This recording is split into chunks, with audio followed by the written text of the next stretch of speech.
Mais c'est au Itenewa. I jotaro bi I jotaro sini. Awoke. Derba jotaro. Na fa ma tian fo e fa onyana wa. O kale. O mo na te tian fo e na. Mi fo ina wolo. C'est avec assisa mariza ke do atelo bola. Emrange. Nam. Yengule ajaranye. Ne kuma nya fiye sna imani nyini ngale. Ndimune de ko so torambe nga nyanya finyana. Parce que ne baro ni ne ma fe mo site sa kane de men kungola. Ayi. Afora ko furu kuma betela kali. Mais kuma be la ko be furu la ni mo nya fo wala ibe sa. Ni mo. Nam. Yani barale. Ina me. Yayi barale fuka suko ka dubwe. Ese ya fala dore anyina. On est pour que bene fa ke egbe. Mais que to moyango no nyanya fedi. O segela. O tisekela. Ina libara yani. Ni bara de fuka suko ka dubwe. Mo ko ka tiya. Ai mbesa o tisema. Ese jele bana no ko nyanyini ya. Mimi no ko ina tigi. Jelba ma beme. Woni madala na la kalba imana nya faina. Nega segin be ngono to e dugu kunturum blale kelena nam kuma sele nyeni be fam mais c'est o Itenewa I jotaro bi I jotaro sini awoke derba jotaro na fa ma tian fo e fa onyana wa o kale o mo na te tian fo e na ikiranga tiempo nimuna ne tian fo idenyana jeliya ni jeli jatigiya de koro ye munye ni jatigi ke bela fili kono ika bo fili kono ka bla siraka sira nyuma ka mo kele hakili kele iti sabali iye dutigere tiendo ni ego ko an bene o marja kan bekata an bebe sekata me maruja muso ya muso yi an bawye etai me maruja muso ya muso yi e marjan de ba muso genwa erbe marjan muso gen marjan te chedi chete pi chete sinin jeliba sabali ni mo ni ngunyamba la hauta ne o Konaya amundo kale ko mo ite sigilo ne konde sigila mune be drone ne nyeji che bagay du ngono na kera ne la ni ne yini ne mi ne be njigi do kungo kono la de la kungo kono wa odma e sila kungo kono wa ni mo ne gena mena ke gben ke bambara do ne ge maru jam fe wa bare wo ko maru janga ne ge enni mo bare wo ko maru janga ne ge alta o gbenin ko kelen ne be sena alibiya ko ke la banku ko kon lama ona gana do sotu ona shuba ne nyega ona era de ga imakusa ni mo yake imakusa edo balula ngo yango no yanchuguri mangoro de imakusa egi makumani imaku nibega mangoro ndoro ndu mangoro ngwaza ali jisro liberare oro ne marata njota oji wo ko shuba ene ko rege bolu ka dala imakusa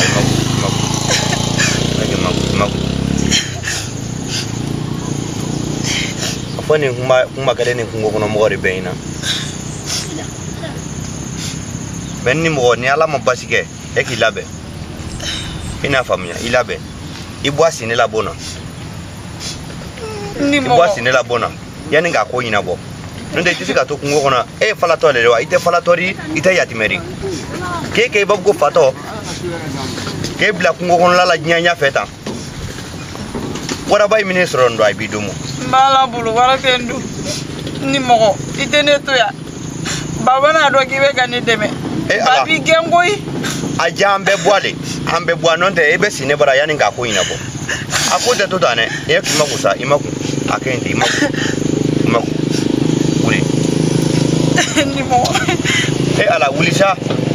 Uli. Ni mo abona be desro. What?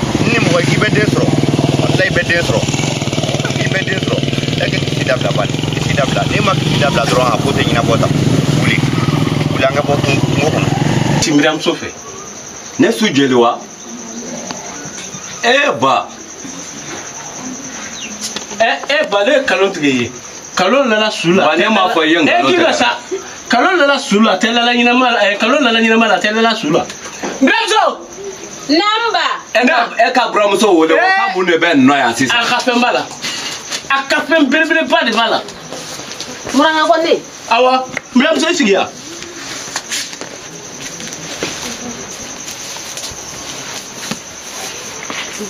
Mlamso. Nam. Ina mi fo ina wolo. Oh. Senga be kan sisa madia ke do atelo wola.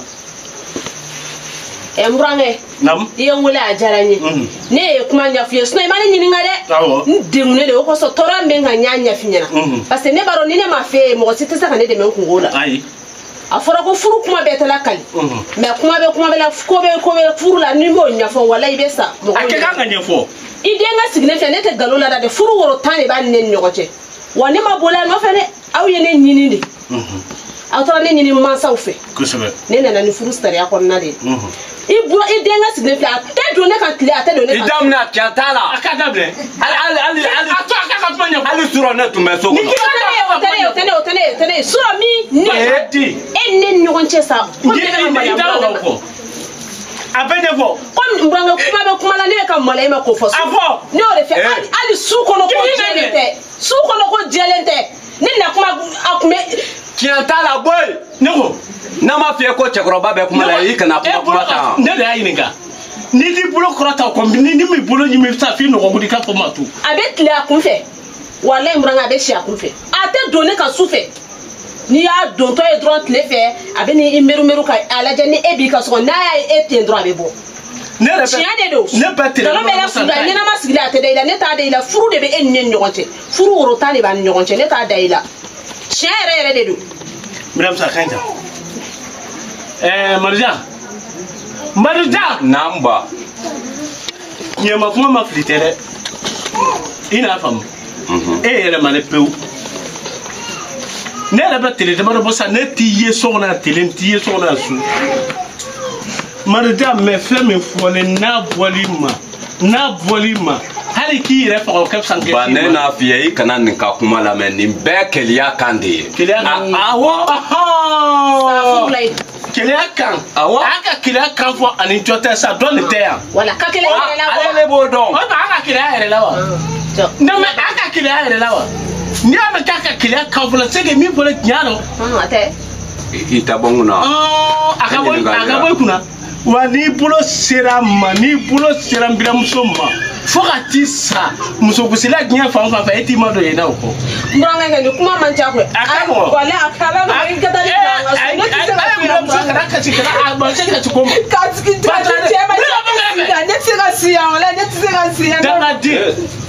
negi bulo yiga nya ko bi la kisisa malangolo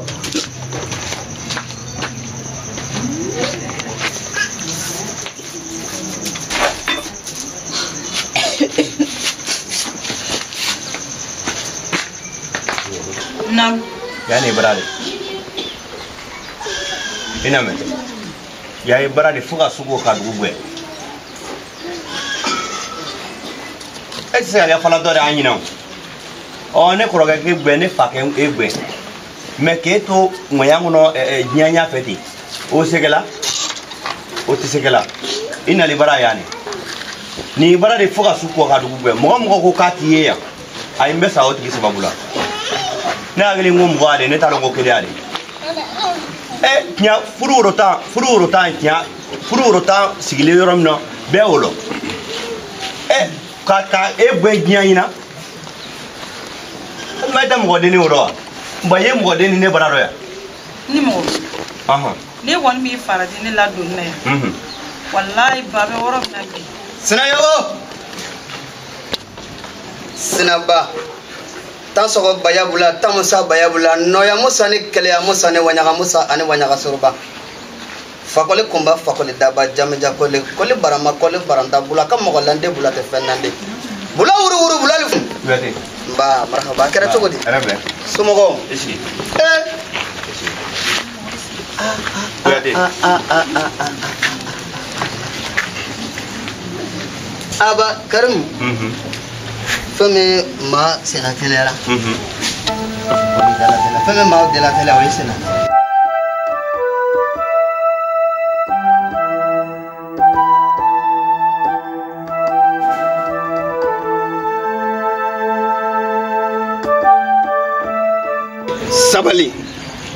sabali le bete bo kasayede iklobena ba ala de be dendi mama ala de be dendi mama kuma ma den soro a wati de masi ameta soma fe ameta mori fe ame saraka bo dengo la meni ala ma di ma domina masi se ka ke dungoro e tala misiri la e kanga i denge ka son hakli la o namanya kie musukura furka dama e kumanga to do ngata fiu ne kunu i denge kan nenni aka goshilu kuma yeni be muni be kele ne nyana sanne kata ne ma me kele abada ke denge ni kuma kelele mamede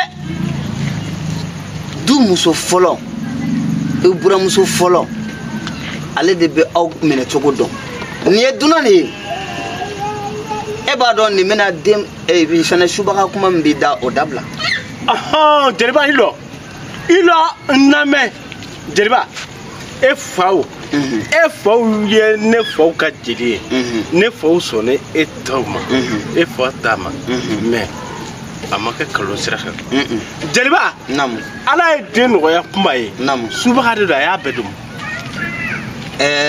sinayogo mbideli ala kama kira kama jelni jatigiya min bani ɲɔgɔn cɛ mbideli o kama ikato kumba kadun mbita kumba nɔfɛ kana mbideli yɛrɛ de sinayogo sinaba jeliba sinayogo ibolo da dusukan isabari ibolo da dusukan sabali ngo ibolo da dusukan e ke na memba de aw fa ma ban an fa bolo e tɛ se ka ban ka kuma ɲini somɔgɔw fɛ kana di i kɔrɔkɛ ma wa o kɛlen kɛnɛ kan aga cɛkɔrɔba n'o ye ba ye ka ne to n ka taama la n wale Abidjan sani n ka na e ne nana foli kɛ du kɔnɔ k'a sɔrɔ kunba tɛ yen ko kunba furu sali ne ko Karim i t'i yɛrɛ kɛ cɛ ye i n'i kɔrɔkɛ a ma bɛn ma sini a ma bɛn ma bi cogo di ne bɛ muso furu kana di aw ma muso bɛ furu sa cogo di k'a sɔrɔ ne jelikɛ tɛ yen a man ka kɛ ka e to du kɔnɔ e kɔrɔkɛ tiɲɛ don o muso dɔ kɛ mais i ni mɔgɔ don dɛ sinayogo n tun nalen kana kuma in ne ɲɛfɔli la kunba ka kuma le ɲɛfɔli la i ye n nakun do de k'a ta k'a d'i ma o de ala sago sago jeliba sinayogo namu Kuyate Jabate namu n bɛ fɛn kelen siga t'a la jeliba i nalen nakun na namu a ɲɛlen dɛ namu bawo namu ne wale ni mɔgɔ nin de kɔ kungo kɔnɔ sisan ko mini kungo kɔnɔ kungo kɔnɔ a kɛlen tɛ falatɔ bɛɛ dɛ